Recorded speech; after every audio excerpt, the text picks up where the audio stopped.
देखो हमारे सामने एक छोटा सा क्वेश्चन लिखा हुआ है।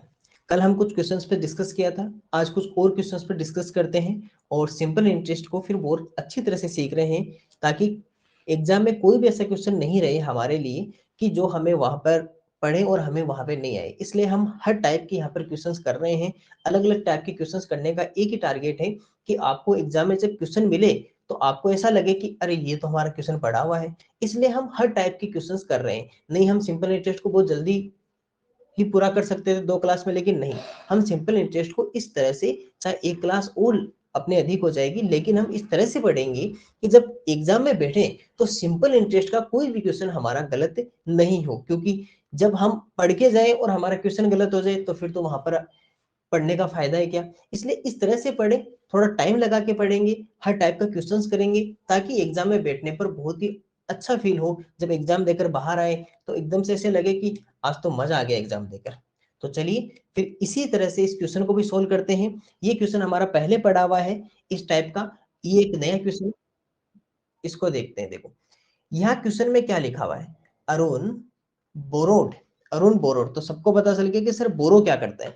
बोरो सर जो भी प्रिंसिपल होता है उसे बोरो करता है, उसे उधार लेता है, ठीक है सर।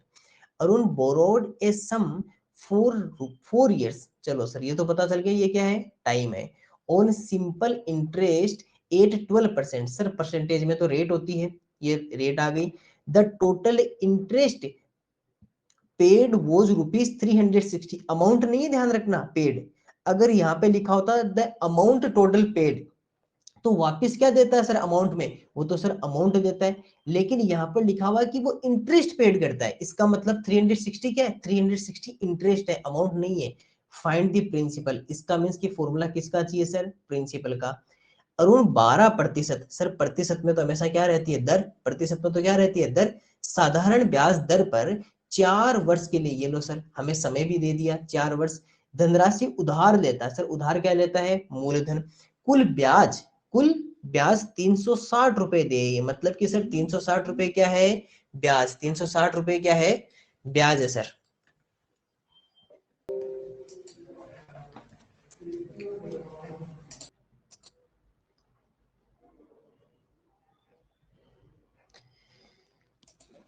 तो हमें पता है कि सर इसमें क्या क्या दिया हुआ है, सर ब्याज हमारे पास में है, समय हमारे पास में है, दर हमारे पास में है। तो सर हमारे पास में इंटरेस्ट रेट और सर टाइम हमारे पास में, और प्रिंसिपल या मूलधन हमारे पूछा है। तो ठीक है सर, सबसे पहले जो पूछा है, जो हमें फाइंड आउट करना है, ज्ञात करना है, उसी का फॉर्मूला यूज कर लेते हैं। तो सर यहाँ पर पता चलता है कि हमें प्रिंसिपल, किसका फॉर्मूला यूज करना है सर, प्रिंसिपल का, या फिर सर जिसे क्या कहते हैं सर, मूलधन जिसे कहा जाता है, जिसे क्या कहा जाता है, मूलधन जिसे कहा जाता है, इसका फॉर्मूला हमें यहाँ पर यूज करना है। चलिए सर इस फॉर्मूले का यूज करते हैं यहाँ पर, और इसका यूज करने के बाद में हम यहाँ पर इसको बनाते हैं। सबसे पहले आप सबको पता है प्रिंसिपल का फॉर्मूला क्या होता है। प्रिंसिपल का फॉर्मूला होता है सर हमारे पास में interest multiply 100 upon rate multiply time.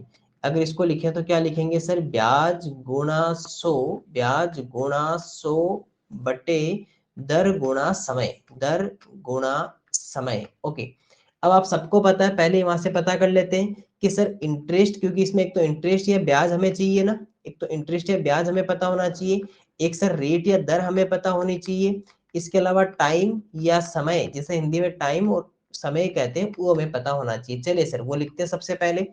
Sir सबसे पहले अगर हम वहां से स्टार्ट करते हैं, अपने क्वेश्चन में से देखकर लिखना स्टार्ट करते हैं, ठीक है, क्योंकि क्वेश्चन से तो पता चलेगा हमें।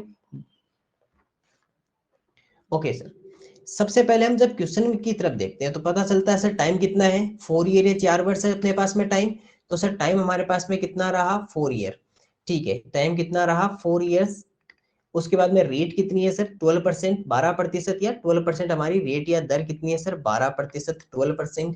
इंटरेस्ट या ब्याज कितना है, उसने कितना पेड किया, कितना ब्याज दिया सर, 360 रुपीज, 360 रुपए उसने ब्याज उसने दिया था। ये कितना हो गया सर, 360 रुपीज, ये हमारा क्या हो गया, ब्याज। ओके सर, अब क्या करना है, अब तो केवल इसमें वैल्यू पुट करनी है। तो ब्याज या इंटरेस्ट की जगह इंटरेस्ट रखो, कितना, 360 मल्टीप्लाई 100 अपॉन रेट कितनी है सर, 12%, मल्टीप्लाई आपके पास में टाइम या समय कितना है सर, जो टाइम या समय जो हमारे पास में है वो हमारे पास में कितना है, 4 ईयर। टाइम या समय कितना है, 4 ईयर, तो ये यहाँ पर 4। अब आपको पता ना, ये भी आपकी एनुअली थी और ये भी एनुअली थी, नहीं लिखा हुआ लेकिन वो एनुअली ही रहती है जब तक नहीं लिखा होता तब तक, ठीक है। अब यहाँ पर क्या करते हैं, यहाँ पर सर इसको हम इजीली सोल्व आउट कर लेते हैं। आपको सबको पता चल रहा है कि ये इजीली, बहुत इजीली हो रहा है सर। यहाँ पर 30 टाइम हो जाएगा, क्योंकि 12 3 से 36 होता है, तो ये 30 हो गया। अगर इधर देखें तो सर यहाँ पता चलता है कि जो ये वाला है 4, ये 4 अगर इस 100 को यहाँ पर अगर हटाएगा, 4 अगर 100 को हटाएगा तो 25 टाइम हटता है, क्योंकि 25 4 से कितना होता है 100। तो सर अपने पास में आंसर में कितना रहा सर, डिनोमिनेटर में तो कुछ नहीं है, अंश में तो, अंश में कितना, 30 गुणा 25, 30 मल्टीप्लाई 25, 25 3 से कितना हो गया 75, 75 और 0, तो आंसर कितना आ गया सर, ₹750, जो क्या है हमारे पास में प्रिंसिपल अमाउंट या मूलधन। तो प्रिंसिपल अमाउंट या मूलधन अपने पास में कितना है, प्रिंसिपल अमाउंट या मूलधन हमारे पास में कितना रहा, ₹750, ₹750, 750 हमारे पास में क्या रहेगा सर, इन ये मूलधन या प्रिंसिपल अमाउंट कितना रहेगा सर, ₹750। छोटा सा क्वेश्चन था, टाइम आपको पता था 4 ईयर, 4 वर्ष सबके पास में समय था, 12% रेट या दर थी, और इंटरेस्ट पेड जो ब्याज था वो 360 या 360 रुपए था। तो प्रिंसिपल या धनराशि बताओ, तो प्रिंसिपल का फॉर्मूला यूज किया मूलधन का, interest multiply 100 upon rate multiply time, ब्याज गुना 100 बटे दर गुना समय, ब्याज की जगह ब्याज रखा, इंटरेस्ट रेट और दर, उसके बाद में टाइम और समय, और अपना आंसर कितना आ गया ₹750। तो एक बार वापस इसको देख लीजिए ताकि आपको और अच्छे से समझ में आ जाए, उसके बाद में कुछ और क्वेश्चंस पर डिस्कस करेंगे।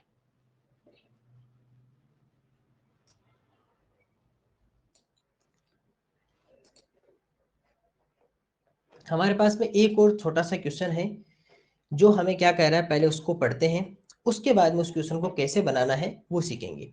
सबसे पहले देखो क्वेश्चन क्या कह रहा है, क्वेश्चन में क्या लिखा हुआ है, a sum of money, a sum of money becomes 7/5 itself, 7/5 itself in 4 years at a certain rate of simple interest. What is the rate of interest per annum? इसका मींस की फाइंड आउट क्या करना है sir, rate of interest, और वो जो money है वो कितनी हो जाती है सर 4 इयर्स में, 4 इयर्स में सर 7/5 हो जाती है किसकी, इटसेल्फ। तो यहाँ पर पता चल गया कि सर सम ऑफ मनी जो 4 इयर्स के बाद में होगी, हमने ऐसे तो सीखा था ना कि सर पहले यहाँ पर कोई मनी होती है, चलिए इस पहले हिंदी का बता देता हूँ फिर साथ में बता दूंगा। एक धनराशि निश्चित साधारण ब्याज की दर से 4 वर्ष में, समय कितना है 4 वर्ष, स्वयं की 7/5 हो जाती है, यानी कि जितनी थी उसकी 7/5 हो गई। तो वार्षिक ब्याज दर ज्ञात करो, तो सर दर तो हमें पता करनी है।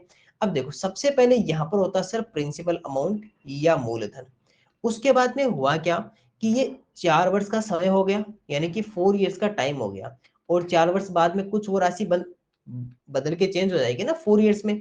अगर मैं कहूं कि 4 इयर्स में कितनी हो जाएगी, तो यहाँ पर चेंज होकर क्या बन जाएगा सर, वो अमाउंट या मिश्रधन हो जाएगा, अमाउंट या मिश्रधन हो जाएगा।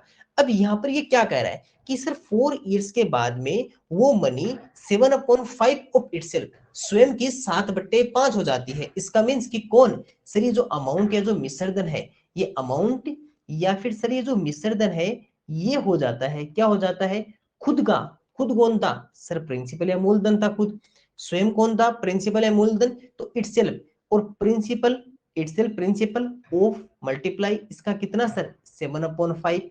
तो सर जो मूलधन था, मूलधन का 7/5 हो गई 4 साल के बाद में, 4 इयर्स के आफ्टर 4 इयर्स 7/5 इटसेल्फ। तो इटसेल्फ कौन था, जितनी राशि उधार ली थी, प्रिंसिपल अमाउंट या मूलधन इटसेल्फ या स्वयं होता है। 4 इयर्स के बाद में क्या चेंज आया सर, 4 इयर्स के बाद में चेंजेस ये आया कि जितनी थी वो राशि उसकी 7/5 हो गई, तो मिश्रधन हो जाएगा 4 इयर्स के बाद में चेंज होके। तो वो अमाउंट या मिश्रधन किसके इक्वल होगा सर, प्रिंसिपल अमाउंट के 7/5 के, प्रिंसिपल अमाउंट मल्टीप्लाई 7/5, मूलधन गुणा 7/5 हो जाएगा, क्योंकि स्वयं क्या होता है वही मूलधन था। अब चलिए, या इसके बाद में मैंने क्या सिखाया था कि फैमिली को एक तरफ भेज दो। तो सर अगर यहाँ पर देखते हैं तो इधर क्या लिखा हुआ है, amount is equal to principal amount multiply 7/5, मिश्रधन, मिश्रधन किसके बराबर हो जाएगा सर, जो स्वयं राशि थी उसका 7/5, ऑफ या का मतलब मल्टीप्लाई, और उसका 7/5। सर ये दोनों हमारे पास में एक फैमिली के हैं, तो ये मल्टीप्लाई वाला उधर जाके किस में आ जाएगा सर, डिवाइड में, तो a/p, इज इक्वल टू कितना रहा सर 7/5। सर ये मिश्रधन और मूलधन दोनों एक ही परिवार से आते हैं, तो मूलधन उधर जाएगा, तो गुणा में है तो किस में चला जाएगा सर भाग में, तो मिश्रधन बटे मूलधन और बराबर में इक्वल में किसके आ जाएगा सर 7/5 के। अब अमाउंट 7, प्रिंसिपल अमाउंट 5, मिश्रधन 7, मूलधन कितना रहेगा सर 5 रहेगा। अब हमें फाइंड आउट क्या करना है सर, फाइंड आउट करना है रेट, या क्या चाहिए सर हमें दर। तो सर आप सबको पता है कि रेट का फॉर्मूला क्या होता है, रेट का फॉर्मूला होता है interest multiply 100 upon principal amount multiply time. दर का सूत्र क्या होता है, दर का सूत्र क्या होता है ब्याज गुणा 100, ब्याज गुणा 100 बटे मूलधन गुणा समय, मूलधन गुणा समय। चलिए सर अब इसमें कुछ चेंजेस कर लेते हैं यहाँ से। अब यहाँ पर आपको क्या चाहिए सर रेट, आपको सबसे पहले इंटरेस्ट या ब्याज चाहिए। सर इंटरेस्ट या ब्याज कहां से पता करें, आप सबको पता है कि सर जो सबसे पहले जो प्रिंसिपल अमाउंट होता है और उसके बाद में बदल के क्या बन जाता है सर अमाउंट बन जाता है ना। जो सबसे पहले मूलधन होता है और ये बदल कर क्या बन जाता है सर मिश्रधन। मूलधन किस में बदल जाता है, मूलधन सर मिश्रधन में बदल जाता है। आपको ये तो पता चल गया कि सर जो मूलधन है वो मिश्रधन में बदल जाता है, लेकिन चेंजेस होते समय उसके बीच में कौन रहता है सर, उसके बीच में जो भी रहेगा प्लस होगा वो हमेशा इंटरेस्ट होता है। इसको अलग कलर से लिख देता हूँ, थोड़ा सा आपको बता रहे हैं ना। इसके सर बीच में जो प्लस होता है वो कौन होता है, वो इंटरेस्ट या फिर क्या होता है सर ब्याज, इसके बीच में प्लस होता है। तो इसका मतलब कि सर अगर ये 5 था और ये 7 बन गया तो बीच में कितना प्लस हुआ सर, बीच में प्लस का कितना हुआ 2 हुआ। अब इतना लिखने की जरूरत नहीं, ये तो मैं आपको लिख के समझा रहा हूँ, बाकी आप यहाँ से खुद भी अंदाजा लगा सकते हो। सर मूलधन मिश्रधन बनेगा, प्रिंसिपल अमाउंट अमाउंट बनेगा, तो +2 का क्या हो गया सर इसमें इंक्रीज हो गया। तो आप यहाँ से भी आइडिया लगा सकते हो, सीधा वैल्यू पुटअप कर सकते हो, इतना लिखने की आपको जरूरत नहीं है। तो यहाँ पे अगर वैल्यू पुटअप करें तो सर 2 इंटरेस्ट या ब्याज मल्टीप्लाई 100, मूलधन कितना है सर 5, प्रिंसिपल अमाउंट कितना है 5, और टाइम कितना हुआ सर, टाइम कितना था 4 इयर्स या 4 वर्ष का आपके पास में क्या था समय था। अब चलिए अब इसको जो आपको यहाँ पर हटा सकते हो पहले उसे हटा दीजिए। सर ये 5 इजीली यहाँ से हट रहा है कितने टाइम 20 टाइम, है ना 20 टाइम हटेगा, और उसके बाद में सर ये 4 और 20 आपस में हटेगा तो कितने टाइम 5 टाइम। अब हमारे पास में आप खुद देख के बता सकते हो कि सर आपके पास में न्यूमरेटर में कौन रहा 2 यहाँ से 5 यहाँ से, और 2 5 से कितना हो गया 10, और रेट या दर जो होती है वो किस में आती है सर परसेंटेज में। तो कितना आंसर आएगा सर हमारे पास में 10% या 10% क्या आएगा सर इसका आंसर आएगा, और आंसर कितना हो जाएगा सर हमारा ऑप्शन नंबर डी 10% या 10% सर इसका आंसर हो जाएगा। समझना क्या था, समझना सर ये वाला पॉइंट था, sum of money become 7/5 of itself. धनराशि जो है वो 4 वर्ष के अंदर स्वयं की 7/5 हो जाती है, मतलब पहले जितनी थी हो जाएगी, वो क्या होता है अमाउंट या मिश्रधन। कौन बनता है सर प्रिंसिपल अमाउंट या मूलधन, तो अमाउंट या मिश्रधन क्या हो गया, अमाउंट क्या हो गया प्रिंसिपल अमाउंट का 7/5, 7/5 of principal amount itself principal amount, तो मल्टीप्लाई करेंगे। अब सर ये पता चल गया कि मिश्रधन बराबर मूलधन गुणा 7/5, क्योंकि मूलधन का ही तो 7/5 है, स्वयं का 7/5 हो जाता है। तो ये दोनों एक तरफ आ जाएंगे तो रेशियो फॉर्म बन जाएगी। रेशियो फॉर्म जैसे ही हम रेशियो फॉर्म बना देंगे यहाँ पर, जैसे ही सर हम यहाँ पर रेशियो फॉर्म बना देंगे तो हमें पता चलेगा कि अमाउंट कितना है 7, प्रिंसिपल अमाउंट कितना 5, मिश्रधन 7, मूलधन 5। तो पता है कि सर मिश्रधन और मूलधन के बीच में ब्याज ही तो रहता है, तो 2 का क्या हो गया बढ़ोतरी हो गई भाई, मूलधन 5 था मिश्रधन 7 बन गया, यानी 5 रुपए 7 रुपए बन गए, तो सर 2 का क्या हो गया इंक्रीज हो गया, 2 की बढ़ोतरी होगी। प्रिंसिपल अमाउंट 5 अमाउंट 7 मींस कि 2 का क्या हो गया इंक्रीज, तो सर 2 इज क्या है, तो 2 क्या है सर 2 हमारे पास में इंटरेस्ट है, 2 क्या है हमारे पास में ब्याज है। तो अब रेट का फॉर्मूले में ये इंटरेस्ट रखा, ये सारी वैल्यू पुटअप की, फिर हमने डिवाइड करने वाली जगह डिवाइड किया और अपना आंसर कितना आ गया 10% के आ गई सर रेट ऑफ इंटरेस्ट, या दर हमारे पास में कितनी आ गई 10% आ गई। तो एक बार के लिए इस क्वेश्चन को आप वापस से पढ़ लीजिए, थोड़ा सा आपको और अच्छे से समझ में आ जाए, और अपने हाथ से एक बार इसको वापस से सोल्व कर लीजिए अगर जिनसे नहीं बन पा रहा है वो, तो ताकि आपको और अच्छे से समझ में आ जाए, फिर आपको अच्छे से याद हो जाएगा, फिर अगले क्वेश्चन पे डिस्कस करेंगे।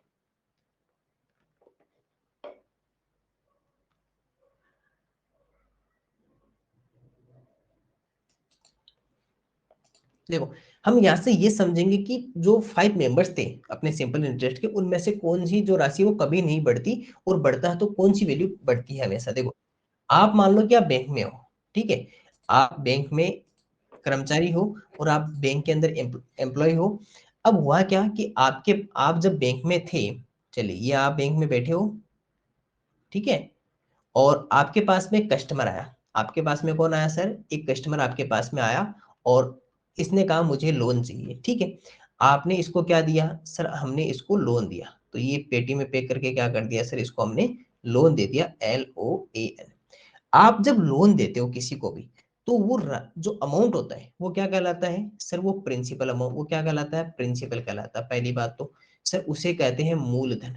तो सर हम किसी को भी जो उधार देते हैं या किसी से उधार लेते हैं या बोरो करते हैं या फिर बोरो दे किसी को लोन के रूप में देते हैं, तो वो हमेशा प्रिंसिपल अमाउंट या मूलधन होता है, ठीक है। मूलधन देते समय आप इसको क्या क्या कहोगे? ये आपको क्या बताएगा? ये आपको टाइम बताएगा कि मुझे इतने समय के लिए चाहिए। तो प्रिंसिपल अमाउंट आपको इतने समय के लिए चाहिए, आपको ये बता देगा कि मुझे इतने समय के लिए ये वाली जो आपकी जो लोन है ये मुझे इतने समय के लिए चाहिए। तो यहाँ पर आपको क्या मिल जाएगा? टाइम मिल जाएगा। समझ रहे हैं इस बात को? आप समझ पाओगे कि कौन सी राशि आगे नहीं बढ़ेगी। उसके बाद में देखो दो तरीके होते हैं, एक तो होता है कि हम रटते हैं कि क्वेश्चन को फिक्स रट लेते हैं ये ऐसा बनेगा, एक होता है कि हमें समझना है तो हम क्वेश्चंस को अपने व्यवहार में लाएंगे, क्वेश्चंस को अपने अपनी लाइफ स्टाइल में लेके आएंगे तो बहुत इजी बन जाएंगे क्वेश्चंस। फिर हमें रटने की जरूरत नहीं पड़ेगी, हम अपने माइंड से सीख पाएंगे कि अच्छा ये वाला काम ऐसे हो गया, इसमें चेंजेस नहीं होगा, ये बढ़ेगा, ये आंसर आ गया। देखो टाइम या समय आपको पता चल गया। अब आप इसको क्या कहोगे? आप इसको राशि तो दोगे, लोन तो आप मनी तो इसको दोगे, साथ में क्या कहोगे कि देखो भाई आपके रेट ऑफ इंटरेस्ट या दर आपकी इतना परसेंट रहेगी। आप इसको क्या कहोगे कि रेट या दर परसेंट इतना परसेंट रहेगी, ठीक है। अब उसके बाद में होगा क्या? जब टाइम आपका पूरा हो जाएगा, जैसे इतने भी 2 ईयर्स 4 ईयर्स 6 ईयर्स 10 ईयर्स जितने भी समय के लिए लेगा, जब टाइम चेंज पूरा कंप्लीट हो जाएगा तो कंप्लीट होने के बाद में क्या बन जाएगी वो राशि? वो राशि सर अमाउंट बन जाएगी। वो राशि क्या बन जाएगी? अमाउंट। या वो राशि बन जाएगी सर मिश्र धन, क्योंकि वही राशि आपको लौटाने आएगा। अब आप एक बात बताओ, जब ये राशि लौटाने आएगा तो क्या उतने ही रुपए लेके आएगा जितने रुपए लेके गया था? नहीं सर, उससे कुछ ज्यादा लेकर आएगा। ज्यादा क्या लेकर आएगा? इस प्रिंसिपल अमाउंट या मूलधन में हम प्लस क्या कर देंगे सर? हम प्लस कर देंगे इंटरेस्ट। प्लस क्या कर देंगे? इंटरेस्ट। या फिर सर जो ब्याज है, जो इसमें ब्याज रहेगा या जो सर इंटरेस्ट रहेगा वो क्या कर देंगे सर? इसमें प्लस कर देंगे मूलधन में या जो प्रिंसिपल है। और फिर ये क्या बन जाएगा सर? हमारे पास में अमाउंट बन जाएगा। आप एक बात बताओ, जैसे मान लो कि ये जो व्यक्ति था, जो भी पर्सन था, आपसे 1000 रुपीज लेकर गया, ठीक है।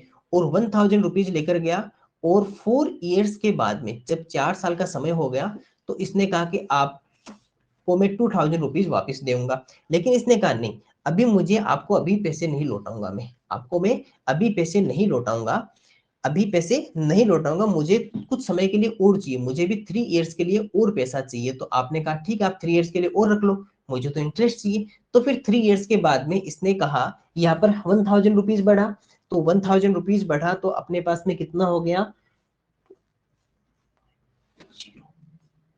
तो इसने कहा कि सर हमने 2750 रुपीज अब आपको क्या करूंगा सर? मैं 3 ईयर्स के बाद में वापस पे करूंगा।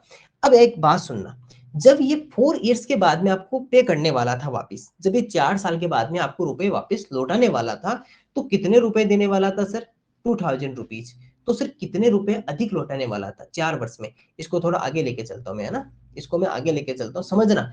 अगर आप ये समझ गए ना तो फिर इसके साथ ही वो क्वेश्चन इसके साथ में अटैच है, जो अभी हम क्वेश्चन पढ़ने वाले हैं वो क्वेश्चन इसके साथ में अटैच होने वाला है। देखो, अगर यही ये पर्सन, अगर आपको ये 4 ईयर्स के बाद में अगर आपको ये रुपए वापस लौटाने आता, क्योंकि ये तो आपका क्या है? प्रिंसिपल अमाउंट है, मूलधन है। प्रिंसिपल अमाउंट मूलधन तो ये है। आपको अगर ये 4 ईयर्स में लौटाता पैसा, तो कितने रुपए लौटाता सर? 2000 रुपीज। तो कितने रुपए अधिक लौटाया सर इसने? इसने सर 1000 रुपीज हमें एक्स्ट्रा देता। तो सर 4 वर्ष में जो एक्स्ट्रा रुपए कितने देगा सर? ये 1000 रुपीज। और एक बात बताओ, एक्स्ट्रा हमेशा क्या देता है? अगर आपको मैं कहूं कि आप जितने रुपए दे रहे हो वो उससे ज्यादा रुपए लेकर आ रहा, तो जितने भी रुपए अधिक लेकर आ रहा है, जो भी रुपए का इंक्रीजमेंट हुआ है, जो भी बढ़ोतरी हुई है, वो हमेशा क्या कहलाता है सर? इंटरेस्ट या ब्याज कहलाता है। वो हमेशा क्या कहलाता है? इंटरेस्ट या ब्याज। तो आप यहां से समझ पाए कि सर अगर ये हम कहना चाहें तो ये कह सकते हैं कि सर जो इंटरेस्ट या ब्याज है, जो इंटरेस्ट या ब्याज है, वो सर 4 ईयर्स का कितना है, 4 साल का इंटरेस्ट या ब्याज कितना हुआ सर, 1000 रुपीज। 4 साल का इंटरेस्ट या ब्याज कितना हुआ, 1000 रुपीज। ध्यान से समझ रहे हैं एक एक पॉइंट, ठीक है।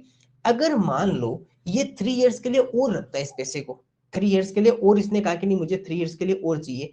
अब एक बात बताओ, टोटल टाइम कितना हो गया, अगर यहाँ से आप देखना चाहो तो टोटल टाइम कितना हो गया सर, इसने जब हमारे से लेके गया था तब से लेकर जब वापस लौटाने वाला है तब तक टोटल टाइम कितना हो गया सर, तब तक 7 ईयर्स हो गए। 4 ईयर्स तो ये वाले और 3 ईयर्स आगे वाले, तो सर 4 और 3 टोटल मिलाकर कितना हो गया सर, ये 4 ईयर्स तो यहाँ वाले और 3 ईयर्स यहाँ वाले, टोटल मिलाकर कितने हो गए सर, 7 ईयर्स। तो सर 7 ईयर्स का ब्याज कितना आपके पास में, अगर मैं कहूं कि 7 ईयर्स का ब्याज कितना है, तो आप कहोगे सर रुपीज बता दो, 1000 लेकर गया, 2750 लौटाने वाला है, तो 1750। तो सर ये देखो आप, अब एक बात बताओ, आपसे कितने रुपए लेकर गया, 1000 रुपीज लेकर गया ना। अगर वह 4 साल के बाद में लौटाता तो 1000 रुपए एक्स्ट्रा आपको, ओनली कितने रुपए एक्स्ट्रा लौटाने वाला था, 1000 रुपीज तो एक्स्ट्रा देने वाला था। लेकिन उसने 3 ईयर्स और रखा, इधर प्लस 3 ईयर्स किया। चलो इसको मैं नीचे करता हूँ ना, तब आप समझ पाओगे। देखो इधर इसने कितना बढ़ाया सर, इधर इसने 3 ईयर्स प्लस किया, इधर इसने कितना प्लस किया, 3 ईयर्स जैसे प्लस किया, तो इधर इसके कितने रुपए और इसने हमें कितने रुपए और देगा सर, ये रुपीज 750 रुपीज हमें एक्स्ट्रा हमें पे करेगा। अब एक बात बताओ, क्या आपने जो 1000 रुपीज इसको लोन के रूप में दिए थे, क्या वो बढ़ेंगे कभी, क्या वो कभी बढ़ सकते हैं, नहीं सर वो कभी नहीं बढ़ेंगे। आपने जितने लोन के रूप में रुपए दे दिए वो कभी नहीं बढ़ेगा ना, वो रेट ऑफ परसेंट आप चेंज कर रहे हो, टाइम टाइम इसने चेंज कर दिया, पहले 4 ईयर्स था, उसके बाद में उसने 3 ईयर्स प्लस करके 7 ईयर्स कर दिया। तो सर जैसे ही उसने टाइम चेंज किया, तो सर ये 750 जो एक्स्ट्रा बढ़ा, ये क्या है सर, यही तो इंटरेस्ट है। इसका मतलब कि हमेशा बढ़ता कौन है सर, इंटरेस्ट बढ़ेगा, और इंटरेस्ट जैसे बढ़ेगा तो अमाउंट तो अपने आप बढ़ेगा। कि भाई पहले आपको 2000 रुपीज को लौटाने वाला था, फिर 3 ईयर्स के लिए और रखा तो इंटरेस्ट बढ़ा, इंटरेस्ट बढ़ते उसके अमाउंट भी बढ़ गया। क्यों, क्योंकि इंटरेस्ट बढ़ा तो अमाउंट तो ऑटोमेटिक बढ़ेगा, अमाउंट तो बढ़ेगा ही, क्योंकि अमाउंट किस पे डिपेंड करता है, जितना आपको इंटरेस्ट मिलने वाला है। 1000 रुपीज पे पहले 1000 इंटरेस्ट था, तो आपको 2000 रुपीज या 2000 रुपए देने वाला था। लेकिन जैसे 3 ईयर्स के लिए और रखा, तो 750 रुपीज इसको और देने पड़े, तो और देने पड़े तो आपका अमाउंट भी बढ़ के कितना हो गया, 2750 हो गया। अमाउंट भी बढ़कर कितना हो गया, 2750 होगा। क्यों, क्योंकि जब अमाउंट, जब इंटरेस्ट बढ़ेगा अमाउंट भी बढ़ेगा। इसका मतलब कि सर बढ़ोतरी किसकी होती है, बढ़ोतरी हमेशा किसकी होती है, आपकी इंटरेस्ट की होती है। किसकी होती है, इंटरेस्ट की होती है। अब इन दोनों पॉइंट का यूज करके, इन दोनों पॉइंट का यूज करके मैं आपको उस क्वेश्चन पे लेके चलता हूं, और वो क्वेश्चन आपको यहाँ से सोल्व आउट कराता हूं। अब आप समझ रहे हैं, अब पहले इस क्वेश्चन को अच्छे से पढ़ना, और फिर हम उसी बात का यूज करके इस क्वेश्चन को सोल्व करेंगे, और बहुत ही इजी क्वेश्चन सोल्व हो जाएगा। देखना, पहले हम क्वेश्चन को पढ़ते हैं, देखना क्वेश्चन पढ़ना मेरे साथ साथ। A sum of money, a sum of money, a sum of money amounts to rupees 2800, rupees 2800 after 5 years. इसका मीन्स कि सर 5 ईयर्स के बाद में कितना चेंज हुआ, 2800, and rupees 3280 after 8 years at the same rate of simple interest. Rate में कोई change नहीं किया। The rate of interest per annum is, कोई धन 5 वर्ष में 2800 रुपए हो जाता है, 2800 रुपए, और 8 वर्ष में 3820 रुपए हो जाता है, किसी निश्चित ब्याज दर से हो जाता है। साधारण ब्याज की वार्षिक दर ज्ञात करो। पहले देखो उसी तरह से हम एक यहाँ पर डायग्राम बनाते हैं। क्या डायग्राम बनाते हैं, आपको ये पता है इसमें कितनी राशि इसने उधार दी, या बोरो कितनी की थी, या लोन कितना था, आपको नहीं पता। आपको ये पता है कि 5 वर्ष में कितनी हो गई और 8 वर्ष में कितनी हो गई। आफ्टर 5 ईयर्स आपको पता है, आफ्टर 8 ईयर्स पता है, लेकिन ये नहीं पता कि सर इसने बोरो कितनी की या लोन कितना है इसका। तो सर प्रिंसिपल अमाउंट जो आपका क्या रखना है सर, यहाँ पर ब्लैंक रखना है। ये लो सर, प्रिंसिपल अमाउंट हमें नहीं पता। ये क्या हमारे पास में, ये प्रिंसिपल अमाउंट या मूलधन आपको नहीं पता। अब हुआ क्या सर, 5 ईयर्स का टाइम कंप्लीट हो गया। ये लो सर, 5 वर्ष का समय बीत गया, ये 5 ईयर्स का टाइम कंप्लीट हो गया, और कंप्लीट होके ये राशि कितनी बन गई सर, 2800, 2800 रुपए 5 वर्ष के बाद में चेंज हो गया। तो सर ये यहाँ पर चेंज होकर कितना बन गया, ये चेंज होकर बन गया सर 2800। ये चेंज होकर कितना हो गया सर, 2800। 2800 रुपए क्या बन गया सर, ये 5 वर्ष के बाद में राशि कितनी बन गई, 2800 रुपए बन गई। तो 5 वर्ष के बाद में कितनी बन गई सर 2828 रुपए 5 वर्ष के बाद में हो गए, ठीक है। फिर क्या लिखा हुआ है 8 वर्ष के बाद में 3280 रुपए हो जाती है। After 8 years 3280। चलो सर ये भी पता है। अब ध्यान रखना आफ्टर 8 ईयर्स, आफ्टर 8 ईयर्स मतलब ये नहीं कि इसके बाद में 8, ये कह रहा है कि अगर यही राशि 8 वर्ष के लिए रहती तो फिर ये इतनी हो जाती। इसका मतलब कि सर अगर आप यहां से अगर आप लिखो तो यहां से टोटल कितने ईयर्स सर 8 ईयर्स, तो 8 ईयर्स के बाद में कितनी चेंज हो जाता है सर इसमें, ये राशि बदल कर कितनी हो जाती है 3280, 3280 रुपए हो जाती है। अब मुझे ये बताओ कि यहां से लेकर यहां तक कितना चेंज रहेगा सर। अगर आप ये कह रहे हो कि टोटल ये 8 ईयर्स है, टोटल कितना है 8 ईयर्स है, 5 साल तो पहले ही कंप्लीट हो गए, 5 ईयर्स, तो कितने साल और बच गए सर, यहाँ पर सर 3 ईयर्स और रह गए, 3 साल और यहाँ पर रह गए। तो ये यहाँ से लेकर यहाँ तक का कितना चेंज है, ओनली 3 ईयर्स का है। ध्यान रखना है यही गलती करवाता है बच्चों को। बच्चे क्या करते हैं यहाँ से 8 ईयर्स आगे करते हैं, जबकि साफ साफ लिखा हुआ है कि कोई धन 5 वर्ष में इतना हो जाता है और 8 वर्ष में इतना हो जाता है। आफ्टर 5 ईयर्स 2800 और आफ्टर 8 ईयर्स 3800, 3280। तो सर पता है कि ये टोटल 8 ईयर्स है, तो यहाँ पर कितना चेंज हुआ ओनली 3 ईयर्स का, ओनली कितना हुआ 3 ईयर्स का, और पीछे 5 ईयर्स 3 ईयर्स ये, तो टोटल 8 ईयर्स हो गए। अब एक बात बताओ, आपको मूलधन नहीं पता तो सर ये क्या है, ये लिख देता हूं अमाउंट 1। मान लो कि अमाउंट 1 या ये मिश्र धन 1, मिश्र धन 1 तो ये है, और अमाउंट 2 और मिश्र धन 2 आपके पास में ये है। अब एक बात बताओ, यहां से लेकर यहां तक अगर इसमें जो चेंजेस हुआ, पहले आपको 5 वर्ष में वो कितना रुपए लौटाने वाला था 2800 रुपए, 2800, लेकिन 8 वर्ष 8 ईयर्स के आफ्टर 8 ईयर्स कितना रुपए वापस लौटाएगा सर 3280।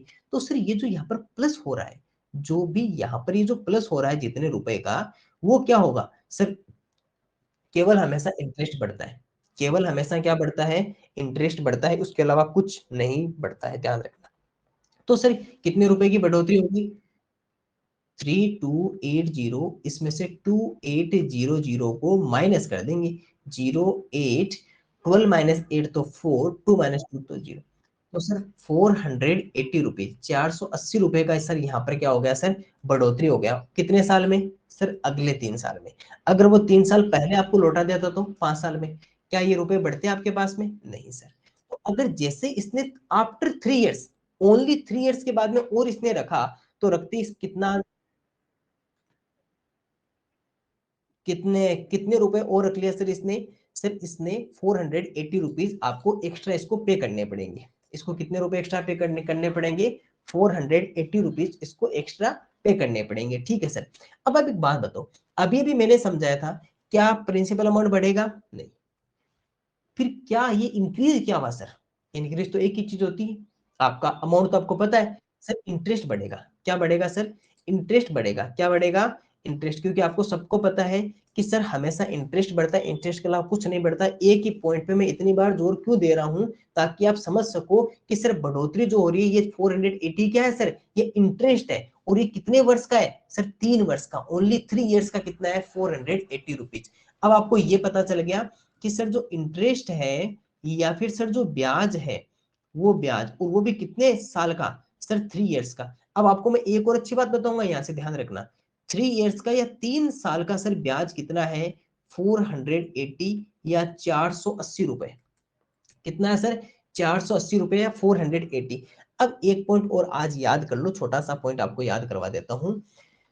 जब भी आप सिंपल इंटरेस्ट निकालते हो, जब भी आप सिंपल इंटरेस्ट निकालते हो या साधारण ब्याज अगर आप कभी भी ज्ञात करते हो, तो ध्यान रखना साधारण ब्याज ज्ञात करते समय जो इंटरेस्ट होता है ना, जो इंटरेस्ट या ब्याज होता है, जो इंटरेस्ट या ब्याज होता है, वो हर वर्ष, एवरी ईयर, एवरी ईयर या प्रत्येक वर्ष के लिए, एवरी ईयर या प्रत्येक वर्ष या प्रत्येक महीना या प्रत्येक दिन, प्रत्येक वर्ष लिख देता हूँ, बाकी आप समझ जाना, प्रत्येक वर्ष के लिए हमेशा क्या होता है सर इक्वल होता है, ध्यान रखना, वो हमेशा क्या होता है इक्वल या समान होता है। इस बात का ध्यान रखना, ये याद कर लेना, केवल सिंपल इंटरेस्ट में, कंपाउंड इंटरेस्ट या चक्रवृद्धि ब्याज में समान नहीं होता है, वहां पे अलग अलग होता है। लेकिन अभी आपके सिलेबस में केवल सिंपल इंटरेस्ट है, तो ध्यान रखना सिंपल इंटरेस्ट या साधारण ब्याज में जो भी इंटरेस्ट है ब्याज होता है, वो जितना टाइम ड्यूरेशन होता है पूरे टाइम ड्यूरेशन के लिए हमेशा इक्वल या समान होता है। तो इसका हमें क्या फायदा, अब आप कहोगे सर ये बात हमें क्यों बताई, इसका क्या फायदा,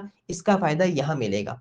आपको यहाँ से क्या पता चला कि सर 3 साल में या 3 इयर्स के लिए 480 रुपीज हमें इंटरेस्ट मिल रहा है। इसका मतलब कि सर इसके 3 टुकड़े कर दूं मैं, इसके 3 टुकड़े कर दूं ना, इसके 3 पार्ट्स कर सकता हूँ 480 के, क्योंकि तीनों साल क्या है, इक्वल इक्वल है। पूरे 3 इयर्स क्या रहा सर, इक्वल इक्वल रहा, क्योंकि सिंपल इंटरेस्ट क्या होता है, इक्वल होता है।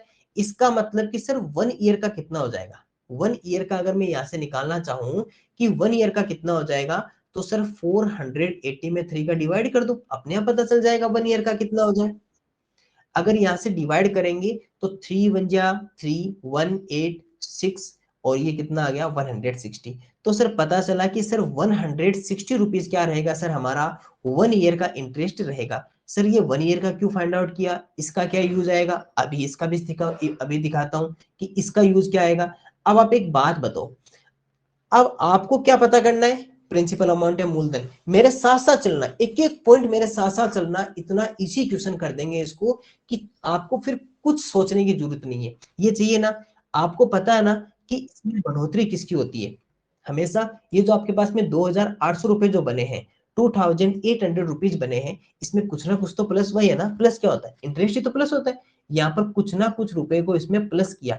अब वो रुपए कितने आपको नहीं पता सर, ये तो नहीं पता, लेकिन ये पता है क्या कि सर वो जो भी यहाँ पे प्लस हुआ है वो 5 इयर्स का इंटरेस्ट ही है, वो 5 साल का ब्याज ही है। ये तो पता है ना कि सर वो 5 साल का ब्याज ही यहाँ पर क्या हुआ है, प्लस हुआ है। वो 5 इयर्स का इंटरेस्ट ही इसमें प्लस होगा। सर आपको 1 ईयर का आपको पता चल गया कैसे, सर 3 ईयर का यहाँ से पता चला, 1 ईयर का निकाला, 1 ईयर का पता है। जब 1 ईयर का पता है, आपको पता है कि एक साल में आपको 160 रुपए एक्स्ट्रा देने पड़ेंगे ब्याज के रूप में, तो 5 साल में कितना देना पड़ेगा, 5 इयर्स का कितना हो जाएगा सर, कुछ नहीं करना, इस 160 को 5 से मल्टीप्लाई कर दो। ये लो सर 5 से मल्टीप्लाई कर दिया तो कितना गया, 16 5 जा 80।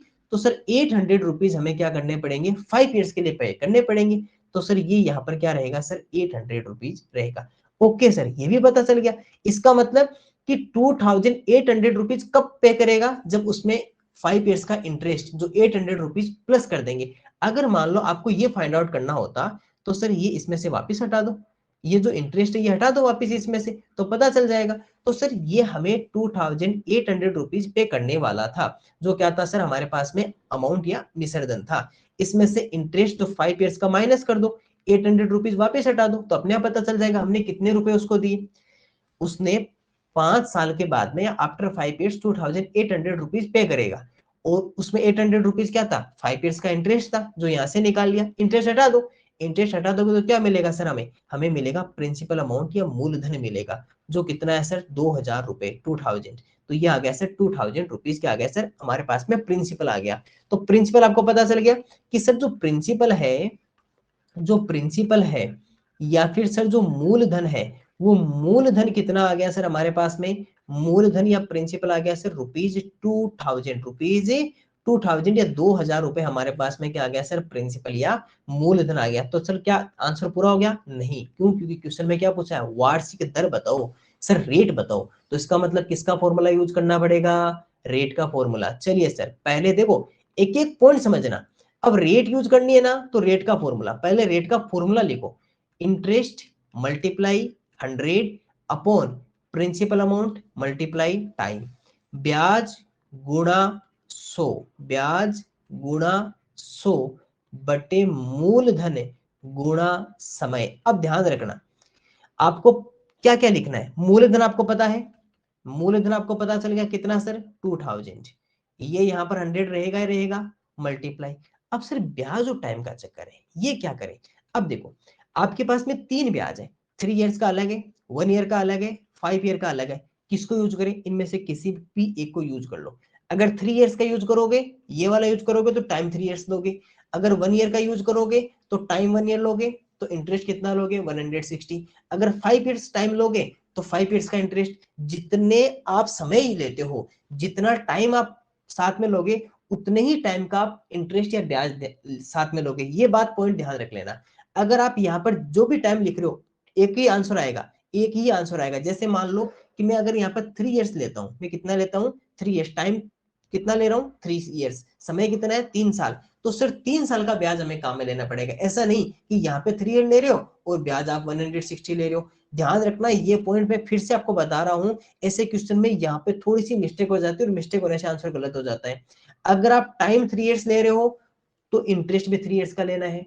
अगर आप समय 1 साल लोगे तो 1 साल का ब्याज लेना है। अगर आप समय 5 साल ले रहे हो, 5 इयर्स टाइम ले रहे हो, तो इंटरेस्ट भी 5 इयर्स का लेना है। तो 3 इयर्स का इंटरेस्ट कितना है 480, और यहाँ पर कितना लिख देंगे सर 480।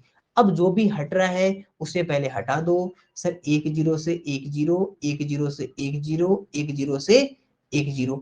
अब क्या करना है, अब सर 3 का डिवाइड करना है। तो सर अगर इसमें 3 का डिवाइड इजीली होता ही है, 3 का डिवाइड होता है ना इजीली, इसके अंदर 16 टाइम होता है, तो ये लो सर यहाँ पर 16 टाइम किया। अब सर फिर से डिवाइड हो रहा है, इस 2 का इस 16 में फिर से डिवाइड किया तो सर कितना आया 8 आया, कितना आया 8, और अब ऊपर नीचे कुछ नहीं है तो 8, और रेट कितनी है, दर कितनी है सर 8%। अब आपको क्या सर, ये तो आपको पता था, आप एक काम करो इसमें चेंज करके बताओ हमें तो टाइम, ये तो आपने पहले से आपने सोल्व किया था इसलिए आपको पता है। नहीं रे, आप यहाँ पर देखो मल्टीप्लाई 100 ऐसा कैसा रखोगे, 2000 मूलधन, सर ये क्यों नहीं चेंज कर रहे, अरे मूलधन चेंज थोड़ी होता है कभी, मूलधन तो वही रहेगा, प्रिंसिपल अमाउंट तो वही रहेगा। चलिए इस बार 5 ईयर्स ले लूं मैं, ठीक है, चलो टाइम लेते हैं 5 ईयर्स, टाइम कितना लेते हैं 5 ईयर्स, तो अमाउंट इंटरेस्ट कितना लेंगे 480 नहीं, 160 नहीं, कितना लेंगे 800, क्यों, क्योंकि 5 ईयर्स का इंटरेस्ट कितना है 800। चलिए सर 5 साल का ब्याज कितना हो गया हमारे पास में 800 या 800 हो गया। चलिए अब इसमें सबसे पहले जो भी कट रहा है उसे काट देते हैं, 10 10 10 से 10 और 10 से 10। इसके बाद में आपके पास में कुछ और यहाँ से हट रहा है क्या, सर 5 का 80 में आप इजीली डिवाइड कर सकते हो, 16 5 से 80 होता, तो ये आ गया सर 16। और यहाँ पर फिर से देखा कि सर 2 का इसमें इजीली डिवाइड हो गया, और 2 का डिवाइड हो गया कितना बन गया सर 8, ये लो आपका फिर से कितना आ गया सर 8% या 8% आ गया सर। तो फिर एक का ही तो बचा, उसका भी हमें निकाल के बता दो, हमें भी थोड़ा अच्छा लगे। चलिए सर वो भी निकाल देते हैं, 2000 यहाँ पर रख लेते हैं, मल्टीप्लाई 1 ईयर लेना, अब कितना ले 1 ईयर, और 1 ईयर का इंटरेस्ट कितना है, 1 साल का ब्याज कितना है 160 रुपए, तो सर 1 साल का ब्याज कितना हो गया 160 रुपए हो गया। चलिए सर अब आपको ना ज्यादा सोल्व नहीं करना, आपको तीनों नहीं करना, मैं आपको सिखा रहा हूँ, कई बार क्या होता है आप कोई भी यूज कर सकते हो, 10 10 से 10 10 से 10। अब 1 का तो क्या डिवाइड करोगे, 2 का डिवाइड कर लो इजीली सर, 2 का डिवाइड करेंगे 16 में, ये लो सर 8 टाइम आया, आंसर कितना है हमारे पास में सर वही 8% आ रहा है, वही क्या आ रहा है 8%। लेकिन बस अब सर आपका गलत क्यों नहीं हुआ, देखो गलत मेरा क्यों नहीं हुआ, क्योंकि मैंने जितना टाइम ले रहा था उसी का इंटरेस्ट ले रहा था, ये टाइम लिया तो ये इंटरेस्ट लिया, ये टाइम लिया तो ये इंटरेस्ट लिया, चेंज नहीं करना है। सर आपके पास में ये कहां से आया, ये यहाँ से आया। चलो अब मैं एक बार के लिए वापस बता देता हूँ पूरा क्वेश्चन, देखो क्वेश्चन क्या कह रहा था कि सबसे पहले 5 इयर्स के लिए आपका अमाउंट कितना हो जाता है 2800, और 8 इयर्स में कितना हो जाएगा 3280, 5 वर्ष में 2800 रुपए हो जाएंगे और 8 वर्ष में 3280 रुपए हो जाएंगे, ठीक है। अमाउंट प्रिंसिपल अमाउंट नहीं पता, मूलधन नहीं पता, टाइम कितना चेंज हो गया 5 इयर्स, आफ्टर 5 इयर्स 2800, और अगर 8 वर्ष यहां से काउंट होता तो कितना हो जाता 3280। तो सर चेंज कितना हुआ, ओनली 3 इयर्स का चेंज हुआ ना, ओनली 3 इयर्स का चेंज हुआ, लेकिन सर इधर जैसे 3 इयर्स का चेंज हुआ तो रुपए एक्स्ट्रा कितने बढ़ गए, कितने रुपए एक्स्ट्रा हो गए, कितने रुपए की बढ़ोतरी होगी सर 480 रुपए या 480 का इंक्रीजमेंट हो गया। इसका मीन्स याद करो मैंने क्या कहा था, सिंपल इंटरेस्ट में एक ही बढ़ता, कौन, इंटरेस्ट बढ़ता है हमेशा, तो सर ये जो इंक्रीज हुआ है ये इंटरेस्ट में इंक्रीज हुआ है, तो इसका मतलब कि सर 3 साल के लिए अगर ये और रुपए रखेगा तो ब्याज कितना बन जाएगा 480 रुपए, 480 रुपए। तो सर 3 इयर्स का इंटरेस्ट कितना हो गया 480। सर आपने में एक बात बताई थी क्या, कि सिंपल इंटरेस्ट में जो इंटरेस्ट होता है वो समय के लिए बराबर होता है सब पूरे के लिए, इसका मतलब कि सर 3 इयर्स के लिए अगर 480 है, 3 साल के लिए 480 रुपए है, तो 1 साल के लिए कितना हो जाएगा, 3 का डिवाइड कर देंगे, डिवाइड कर देंगे तो 160 आ जाएगा। अब सर हमें ये तो पता चल गया, लेकिन हमें तो ये वाला फाइंड करना है, 1 साल का ब्याज पता चल गया ना सर, यहाँ पर 5 साल है, यहाँ पर 5 इयर्स है। अगर सर हमें ये पता चल जाए कि 5 इयर्स का इंटरेस्ट कितना है, तो इसमें से हटा के मूलधन निकाल लेंगे, तो निकाल लो फिर 5 इयर्स का, 1 ईयर का कितना है 160, 5 इयर्स का कितना होगा 1 वाले से मल्टीप्लाई कर दो 5 को, क्योंकि इधर 5 बढ़ा तो इधर भी 5 से मल्टीप्लाई 800। सर अब पता चल गया 5 इयर्स का इंटरेस्ट कितना हुआ 800, 800 माइनस किया तो 800, तो आंसर कितना आ गया, मूलधन कितना आ गया 2000, 2000 रुपए के आ गया सर हमारा मूलधन आ गया। तो प्रिंसिपल अमाउंट है मूलधन कितना आ गया 2000। ये अब rate of interest, sir rate of interest में इंटरेस्ट चाहिए, प्रिंसिपल अमाउंट चाहिए, टाइम चाहिए। इंटरेस्ट सर इन तीनों में से किसी को भी यूज कर लो, लेकिन जितना टाइम लो उतना इंटरेस्ट लेना है। और फिर आंसर करके हमारा पास में कितना आ गया, 8% सर हमारे पास में आंसर रहेगा। तो ऐसे क्वेश्चंस आप इस तरह से सोल्व करोगे और ऑप्शन नंबर डी हमारे पास में क्या रहेगा, इसका आंसर रहेगा। तो छोटा सा क्वेश्चन था, बहुत ही इजी क्वेश्चन था। एक बार के लिए इस क्वेश्चन को ना अपने हाथ से एक बार इसको वापस बना लो, ताकि आपको और अच्छे से समझ में आ जाए। एक बार इसी क्वेश्चन को वापस बनाओ सभी स्टूडेंट, ताकि फटाफट से आपको अच्छे से समझ में आ जाए। और जब अपने हाथ से बनाओगे तो आपको पता चलेगा कि अच्छा ये वाला क्वेश्चन इस तरह से बनेगा। फिर आपको कोई अगर आपसे नहीं बने, थोड़ी बहुत कहीं गलती रहे, तो उसे फिर आप वापस एक बार चेक करना और फिर देखना कि आपने कहाँ जाके मिस्टेक की, और सही बने तो बहुत अच्छी बात है कि आप एकदम बराबर सीख पाए थे। ओके, बना लिए फटाफट इसको।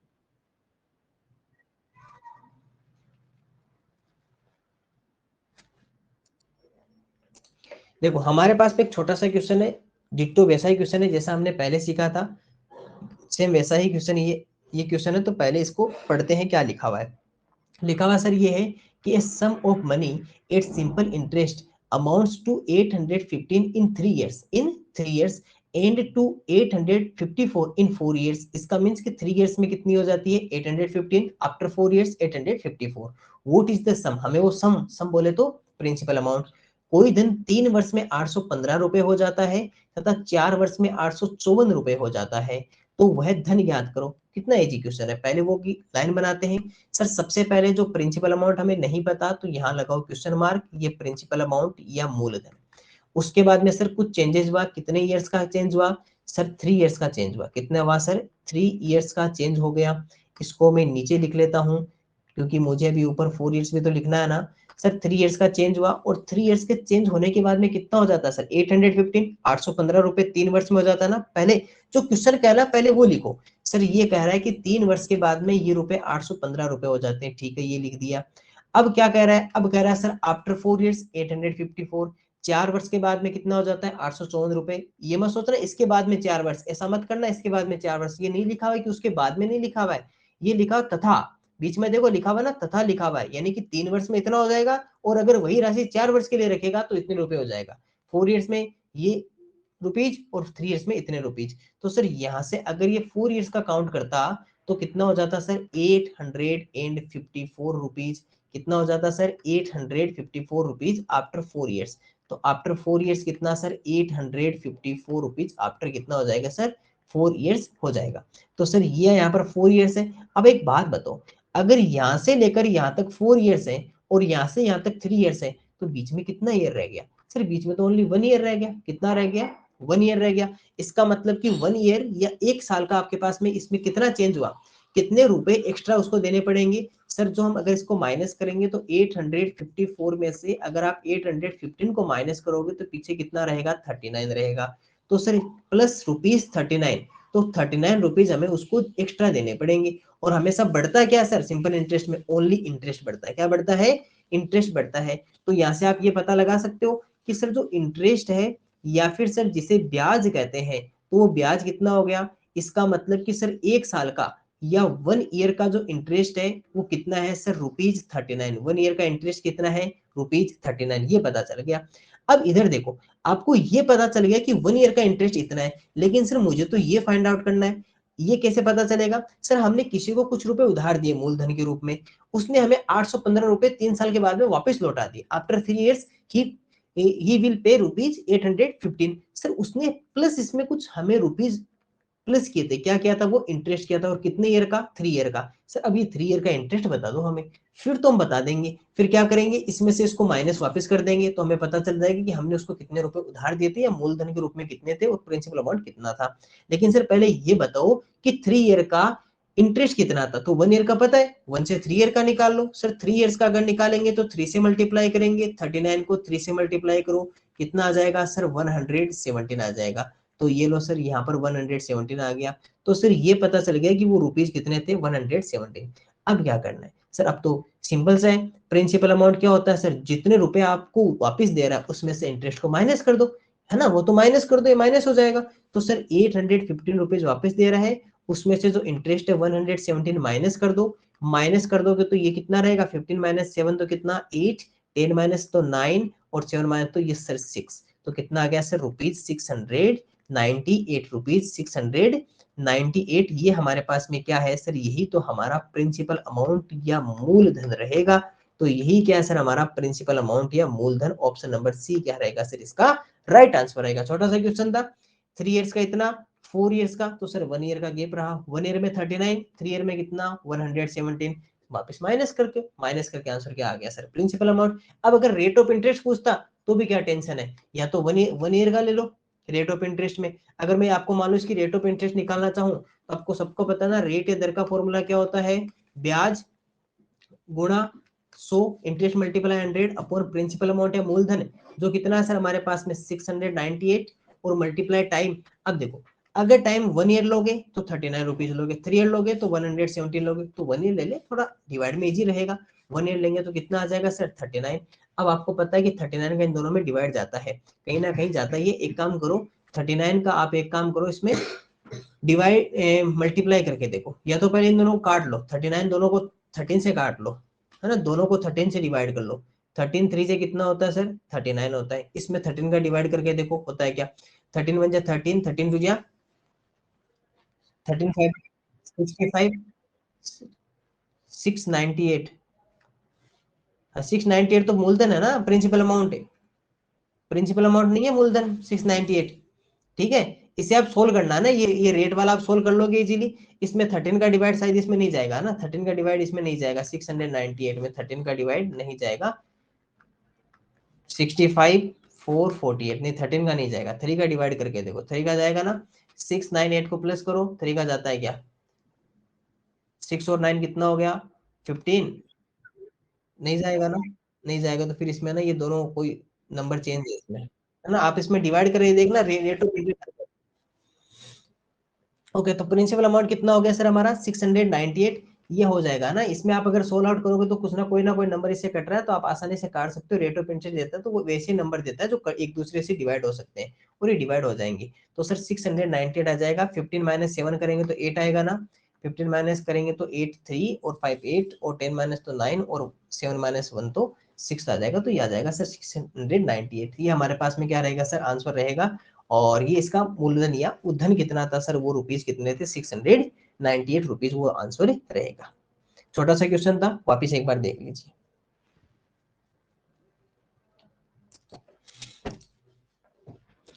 एक क्वेश्चन फिर से, जैसा अभी हमने पीछे 2 क्वेश्चन किए थे वैसा ही एक और क्वेश्चन है हमारे पास में, इसका भी थोड़ा सा सोल्व कर लेते हैं, इसका भी मेथड सीख लेते हैं कि क्वेश्चन किस तरह बनाने, फिर एक ही टाइप के 3 क्वेश्चन कर लेंगे, तो इस टाइप के कोई भी क्वेश्चन हमारा फिर गलत नहीं होगा। चलिए देखिए, सबसे पहले क्या लिखा हुआ है पहले वो पढ़ते हैं। A sum of money in 3 years, a sum of money in 3 years becomes rupees 1344 and in 7 years it becomes rupees 1536। Okay, आपको 3 इयर्स का पता है, 7 इयर्स का पता है। what is the principal sum where simple interest rate is to be charged? what is the principal sum, इसका मतलब क्या पूछा सर हमें, प्रिंसिपल अमाउंट। कुछ धन 3 वर्ष में 1344 रुपए हो जाता है और 7 वर्ष में 1536 रुपए हो जाता है। ठीक है, मूलधन ज्ञात करो जहां साधारण ब्याज दर लागू होती है। तो हमें दर भी फाइंड आउट करनी, क्योंकि ऑप्शन में दी हुई है रेट भी, और साथ में प्रिंसिपल अमाउंट और मूलधन भी पता करना है। तो वही हमारे पीछे वाले की तरह एक लाइन बनाते हैं सर। सबसे पहले लिखेंगे क्वेश्चन मार्क, जो क्या होता है हमारे पास में मूलधन या फिर सर प्रिंसिपल अमाउंट, ये हमें नहीं पता। फिर सर ये लाइन आगे जाएगी, और इस बार टाइम कितना इसमें कंज्यूम हो जाएगा जब तक ये लाइन आगे पहुंचेगी, तो सर 3 इयर्स। तो यहाँ पर टाइम कितना हो गया सर, यहाँ पर टाइम हो गया 3 इयर्स का टाइम हो गया। ठीक है,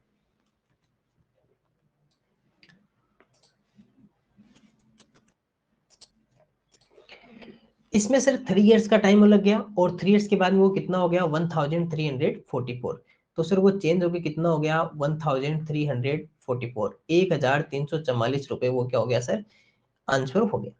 अब उसके बाद में क्या हुआ, उसके बाद में सर ये हुआ, इसने कहा कि यही राशि जब 7 इयर्स के लिए रह जाती तो कितनी हो जाती 1536, 7 वर्ष में कितनी हो जाती 1536 रुपए। तो सर अगर यहाँ से हम, अगर सर यहाँ से हम इसको 7 इयर्स के लिए करते, इसको सर अगर यहाँ से 7 इयर्स के लिए लेकर जाते, तो सर कितनी हो जाती वो 1536 सर वो 1536 रुपए हो जाती। कितनी हो जाती? 1536, 1536 हो जाती। आप एक बात बताओ, इसके बीच में टाइम कितना रहेगा? ये तो आपको पता है कितना हो गया सर, 7 ईयर्स का हो गया। 3 ईयर्स तो यही कंज्यूम हो गए, तो पीछे कितना रहेगा सर? 4 ईयर्स या 4 वर्ष पीछे रहेगा। ठीक है सर, आपको ये आप यहाँ वाला क्या इंटरेस्ट, इंटरेस्ट दो इंटरेस्ट होंगे, एक ये वाला इंटरेस्ट होगा, एक यहाँ का इंटरेस्ट होगा। यहाँ का ब्याज आप पता कर सकते हो क्या? नहीं सर, यहाँ का ब्याज हम नहीं पता लगा सकते। क्यों नहीं लगा सकते? क्योंकि सर यहाँ पे कितना ये नहीं पता। बढ़कर तो पता है कि 1344 हो गए, 1344, लेकिन किससे बढ़े ये नहीं पता। लेकिन सर यहाँ का हम पता लगा सकते हैं, क्योंकि 1344 यहाँ पर वो हमें देने वाला था 3 साल में, लेकिन उसने कहा नहीं मुझे भी 7 साल के लिए चाहिए, 4 ईयर्स के लिए और चाहिए, तो सर उसके 1536 हो गया। तो सर ये पता कर सकते हैं, तो 1536 में से 1344 को माइनस कर देते हैं, 6 माइनस 4 तो 2, 13 माइनस 4 अगर करेंगे तो 6 और 3 कितना हो जाएगा? 9, और यहाँ पर अगर करते हैं तो कितना आ जाएगा? 4, 4 करेंगे तो यहाँ पर कितना बन जाएगा? 1, तो 192 कितना आ गया सर? 192 कितना आ गया? 4 ईयर्स। अब देखो ये भी इंटरेस्ट होता है, ये भी इंटरेस्ट होता है, तो सर हमें ये पता चल गया कि जो इंटरेस्ट है या फिर सर जो ब्याज है वो 4 ईयर्स का कितना है? 4 साल का पता चल गया, क्योंकि बढ़ता क्या हमेशा? ब्याज ही बढ़ता है, इंटरेस्ट हमेशा इंक्रीज होता है। अब सर इंटरेस्ट है, ब्याज हमें पता चल गया कि सर जो 4 ईयर्स है, 4 वर्ष, उसका तो पता चल गया कि सर 4 ईयर्स का इंटरेस्ट कितना है? 192। क्यों? क्योंकि सर इंटरेस्ट ही बढ़ता है, हमेशा हमेशा इंटरेस्ट ही बढ़ता है। पहले 3 ईयर्स में वो 1344 रुपीज हो जाते हैं, लेकिन 7 ईयर्स में यही रुपीज कितने हो जाते हैं? 1536। तो 4 ईयर्स में, यहाँ पे 4 ईयर्स ही तो रहा ना, क्योंकि 3 ईयर्स तो यही काउंट हो गए, टोटल 7 ईयर्स है, तो 4 ईयर्स यहाँ से यहाँ तक का हो गया। अब इसमें कितना हो गया? 192। तो सर 4 ईयर्स का कितना रहेगा सर? 4 ईयर्स का जो आंसर रहेगा वो 192 रुपीज कितना रहेगा सर? 4 ईयर्स का इंटरेस्ट रहेगा। 4 ईयर से 1 ईयर्स का निकाल ले, 1 साल का निकाल ले 4 साल से, तो 192 में अगर आप 4 का डिवाइड करोगे तो 4 4 जा 16 और 12 तो 4 3 जा 33, तो कितना आ जाएगा सर? रुपीज 43 के आ गया सर। 1 ईयर का इंटरेस्ट आपके पास में कितना आ गया? 43। अब आपको तो प्रिंसिपल अमाउंट चाहिए, उसके लिए यहाँ वाला इंटरेस्ट चाहिए, इस इंटरेस्ट का कोई उपयोग नहीं है। यहाँ पे कितना है सर? 3 ईयर्स या 3 साल है, हमारे पास में 1 साल का है, 1 ईयर का पता है, हमें 3 ईयर्स का निकालना है। तो सर 1 ईयर से अगर आप 3 ईयर्स का निकालोगे, तो 1 ईयर से 3 ईयर्स का निकालेंगे तो 43 को किससे मल्टीप्लाई कर देंगे? 4 4 जा 16 और ओके, 4 4 जा 16, 32, 4 8 जा 32, ओके 4 8 जा 32। ठीक है, यहाँ पर क्या आ जाएगा सर? 4 8 जा 32 आ जाएगा। 1 मिनट रुकिए, यहाँ पर कर देते हैं 4 8 जा 32 कर देते हैं, 43 नहीं, 4 8 जा 32 आएगा। ओके, ये कितना आ जाएगा हमारे पास में? 4 8 जा 32 आ जाएगा। 4 8 जा 32, चलिए इसको मल्टीप्लाई करते हैं, और मल्टीप्लाई कर देंगे तो आंसर कितना आ जाएगा? 8 3 जा 24, 2 4 3 जा 12 और 2 कितना हो गया? 44। तो 144 रुपीज क्या रहेगा सर? 3 ईयर्स का रहेगा। तो यहाँ पर कितना आ गया? 144। अब एक काम करो, आपको तो मूलधन चाहिए, तो सर इसमें से वापस पीछे की तरफ जाएंगे तो माइनस करना पड़ेगा ना यहाँ पे। तो सर अगर 1344 में से अगर आप 144 को माइनस कर दोगे तो कितना बचेगा? 0 0 2 और 1, तो सर रुपीज 1200, और यही हमारे पास में क्या रहेगा सर? यही हमारे पास में प्रिंसिपल अमाउंट या मूलधन रहेगा। आपको ये तो पता चल गया 1200 रहेगा मूलधन, तो सर 1200 ये ऑप्शन तो हट गया। अब आपके पास में ऑप्शन ये भी हट गया। अब आपके पास में बचे सर ऑप्शन ये, या तो 4% या 6%। चलिए सर, तो फिर रेट निकाल लेते। ये वाला तो इजी था, छोटा सा क्वेश्चन था कि सर जो प्रिंसिपल अमाउंट था वो 3 ईयर्स में 1344 हो गया, और 7 ईयर्स में इतना हो गया, बीच में 4 ईयर्स था। 4 ईयर्स का इंटरेस्ट पता चल गया, क्योंकि इसके बीच में इंटरेस्ट ही बढ़ता है। 4 ईयर्स का पता चल गया, 1 ईयर का निकाल लिया, यहाँ पर 3 ईयर्स का था तो 3 ईयर्स का फाइंड आउट करके इसमें से माइनस कर दिया। अब सर रेट ऑफ इंटरेस्ट निकालते, क्या निकालते हैं? Rate of interest. रेट का फॉर्मूला क्या होता है? Interest multiply 100 upon principal amount multiply time. दर का सूत्र क्या बताया था आपको? दर का सूत्र बताया था सर, ब्याज गुणा 100 बटे मूलधन गुणा समय, मूलधन गुणा समय। चलिए सर, आपको पता है कि रेट के लिए इंटरेस्ट जरूरी है। पहले मूलधन निकाल लें, कितना था? 1200 मल्टीप्लाई 100, ये सब लिख लो। अब देखो टाइम के साथ में इंटरेस्ट, टाइम कितना लोगे, 1 ईयर का लो, क्योंकि थोड़ा सा डिवाइड, अब 4 का करेंगे तो 4 का डिवाइड करना पड़ेगा, इसलिए 1 का ले लेते हैं। 1 ईयर का लेंगे तो इंटरेस्ट भी कितना लेता है, 48 लेना आपको।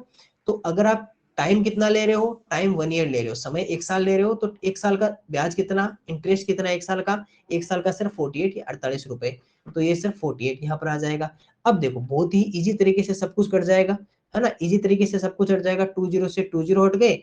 इस 12 का अगर इस 48 में डिवाइड करेंगे तो कितना आ जाएगा सर, 12 4 जा 48, और आपके पास में फिर आंसर कितना रह गया, और हमारे पास में सर जो आंसर रहा ऊपर नीचे सब जगह देखा तो 4, और रेट है तो किस में आ जाएगा सर, परसेंटेज में, और आपका आंसर कितना आ गया सर, ऑप्शन नंबर बी 4 1200 और 4% क्या रहेगा सर हमारा आंसर रहेगा। तो बहुत ही इजी क्वेश्चन था, 3 इयर्स में इतना, 7 इयर्स में इतना, प्रिंसिपल निकाला, 1 ईयर इधर से इसका इंटरेस्ट पता चल जाएगा, 1 का निकालेंगे, यहाँ वाला पता करेंगे, और उसके बाद में प्रिंसिपल पता चल जाएगा, और रेट के लिए जो टाइम लोगे उसी टाइम का इंटरेस्ट लोगे, लेकिन ज्यादातर 1 ईयर का लो, ताकि यहाँ पर देखो 1 ईयर का लेने से क्या फायदा रहा, यहाँ पे फिर डिवाइड नहीं करना पड़ा, नहीं फिर 4 का डिवाइड करना पड़ता, इजीली था, छोटा सा था, और आपका आंसर आ गया, और इसलिए ऑप्शन नंबर बी आ गया। तो इस क्वेश्चन को एक बार वापस देख लो अपने हाथ से, एक बार अगर आप वापस बना लो, ताकि आपको और अच्छे से समझ में आ जाए।